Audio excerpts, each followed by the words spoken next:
Please like, share and subscribe channel for more ghost stories. Also, share your experiences in comments. Story 1. I owned a building in the middle of the French Quarter in New Orleans. I also owned a restaurant located in that building. This building had the reputation of being haunted by a young woman. I never had any experience with her. One night we had a large table come in for dinner. They were a very unusual group. 2 or 3 were carrying equipment bags, several looked like business types and 2 looked like gypsies. New Orleans film industry is pretty developed, so I thought it was just another film crew. Later in the evening the waiter came to me and said they had asked to see the owner. I thought, okay, they either want to complain about the food, compliment the food or negotiate a location fee to use the building set aside. I approached the table and the business type introduced himself as the head of the Paranormal Studies department at Duke University. I didn't see that coming. They had been hired by a major book publisher to verify that this building was haunted because the publisher was going to release a book documenting the 13 most haunted buildings in America, and this was one of them. This is crazy, I thought. This has to be a scam, they're just looking to get money out of me. They wanted to go to the attic where the ghost was supposed to reside. I said no, the attic was not developed at this point and there was no electric up there. Long story short, they talked me into letting them up. At this point I have to tell you that the attic had been partially improved by a prior owner. Walls were up and electric and water had been installed but not hooked up. I had future plans to move my offices up there because we were short on storage space downstairs. I heard the prior owner did not finish the project because of some difficulties with the building. Anyway, back to the story. Up we go, all 13 of us. The camera guys had special cameras, infrared cameras, to pick up things the human eye does see. The gypsies turned out to be clairvoyants and they were walking around saying nothing here, nothing here. We were getting split up, everyone was everywhere. The filming guys were working each room, the guys from the school were in the hall and the clairvoyants had disappeared. All of a sudden there was a scream followed by "It happened here, it happened here." It was like a fire drill at this point, everyone running to where the clairvoyant was. Now remember, it was totally dark up there with the exception of some flashlights. We got to the room and found the clairvoyant sitting on the floor with her back against the wall and her arms pinned against the wall on either side of her head. She said this is where Melissa, yeah, her name was Melissa, was chained to the wall. We all moved in closer and what I saw made me a believer. On both sides of her wrist, on both arms, were holes in the brick where spikes were driven into the brick to chain her to the wall. Remember, total darkness when the clairvoyant went into the room. She had no idea where the holes were or even what location on the wall this happened.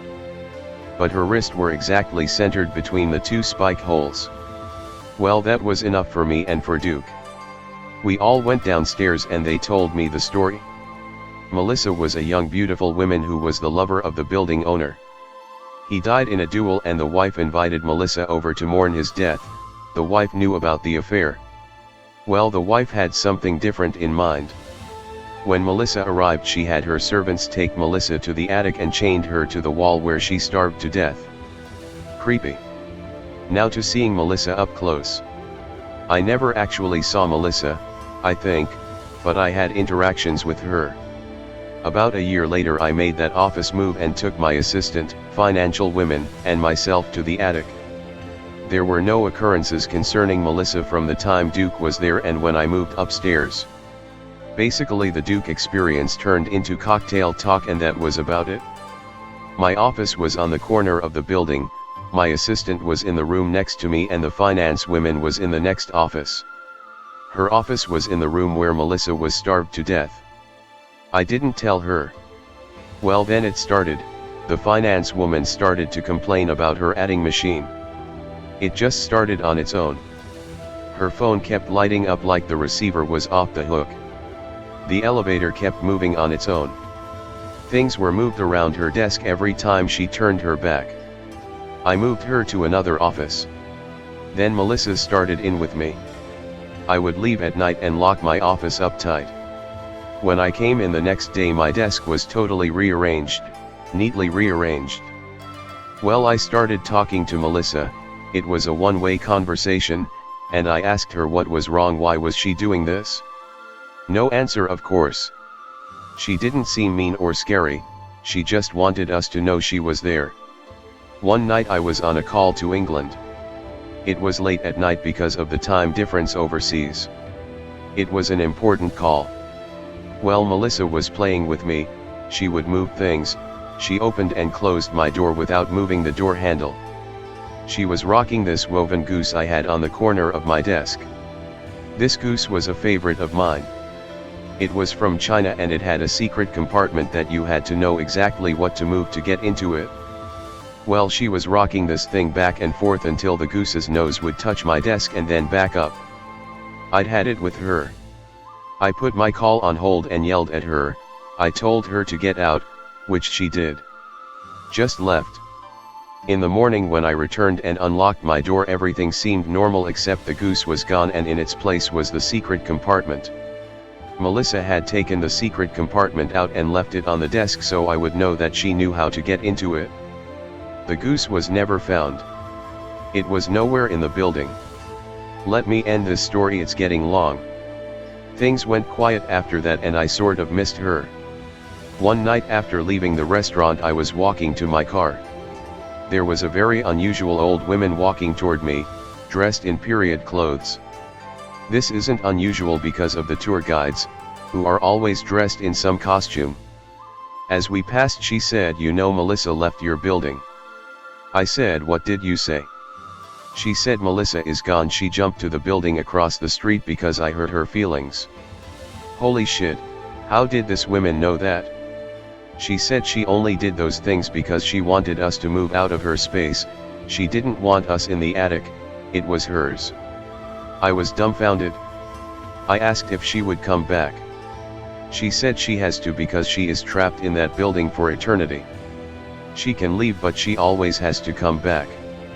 The women walked away. I was in shock. I turned to say stop. I wanted to talk with her more, but she had disappeared. I looked for her every time I was walking in the corridor.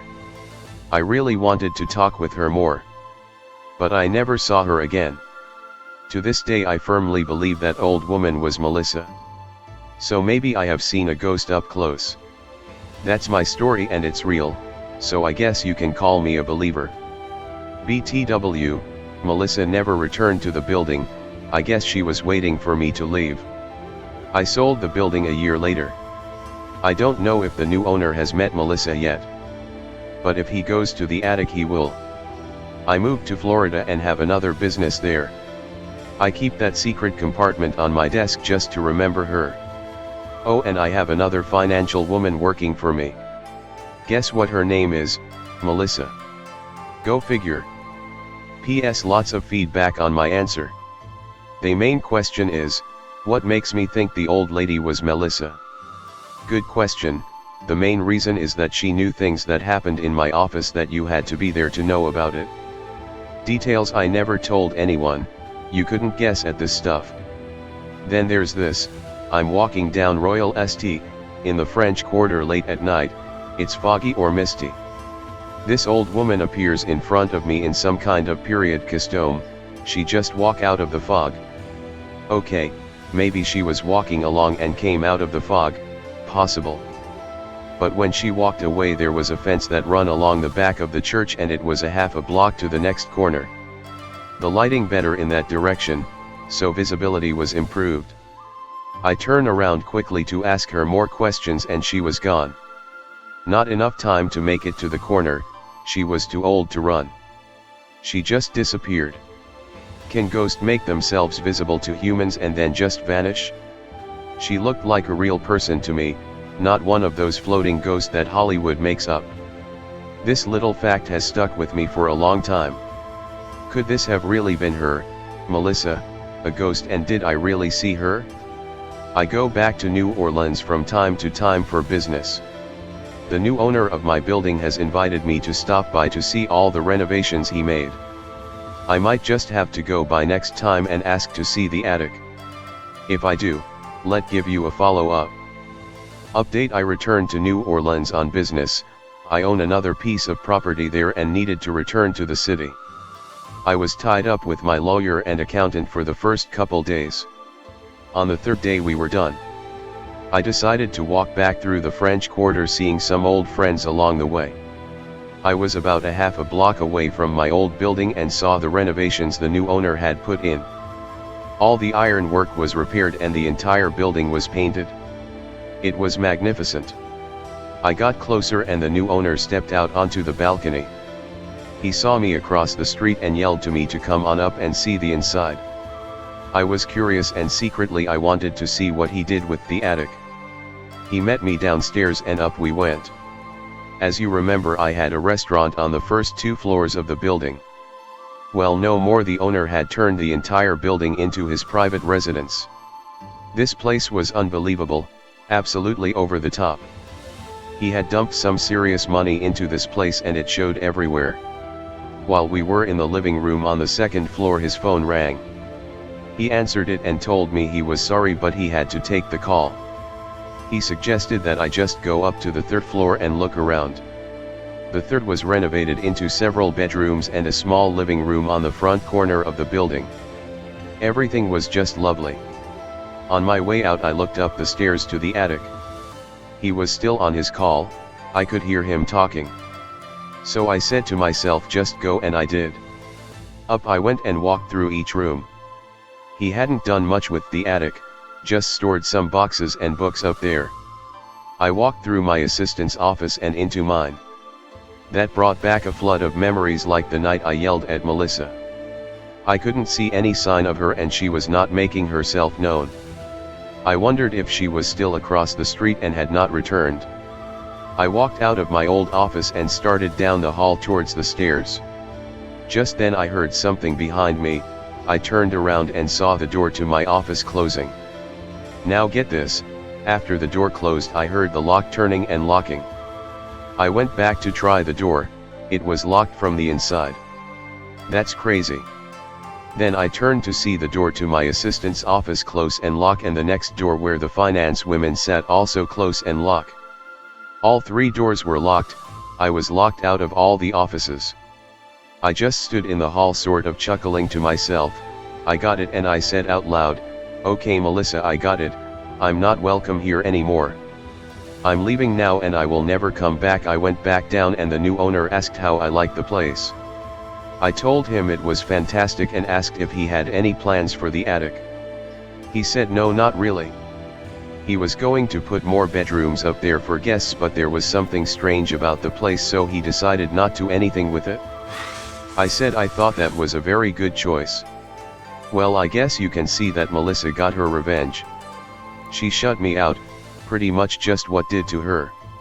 Now I have to carry my guilt for yelling at her to my grave. I wonder if she will attend my funeral, lol.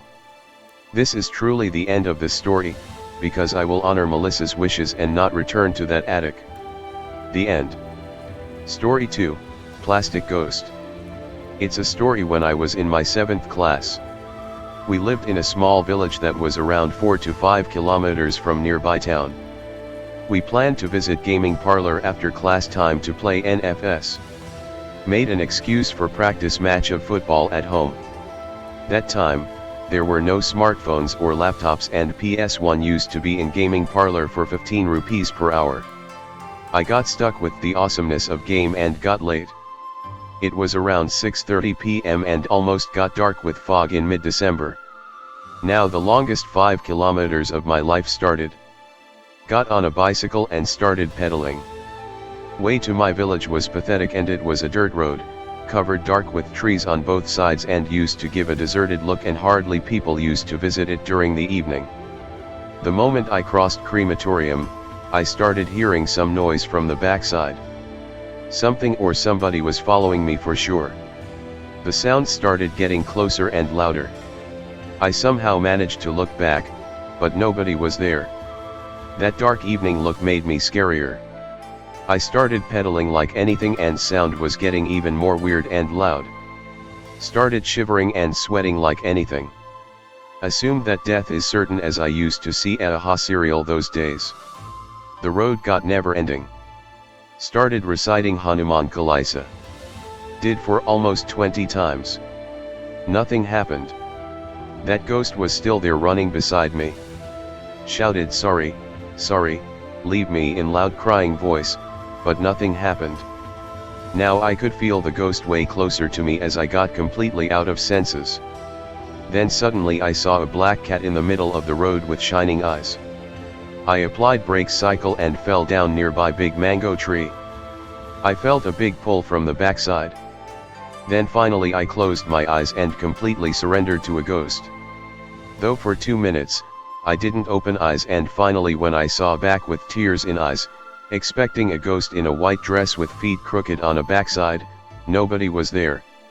Then somehow I managed to get up and got my bicycle up and immediately noticed a plastic bag that had got stuck in back stand. I removed it, and the weird ghost-like voice ended. Man. I was fooled by that plastic bag only, which made me shiver, and expected Lord Hanuman and Lord Rama to save me. Almost became a contender of Guinness World Records for reciting Lord Hanuman's script with a high heartbeat.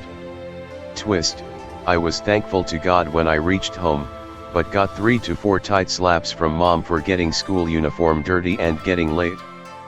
But they were less hurting than experiencing almost a heart attack. Moral, say no to plastic bags, they are as dangerous as ghosts. Hope you have enjoyed the ghost stories. Thanks for watching. Please like, share and subscribe for more ghost stories.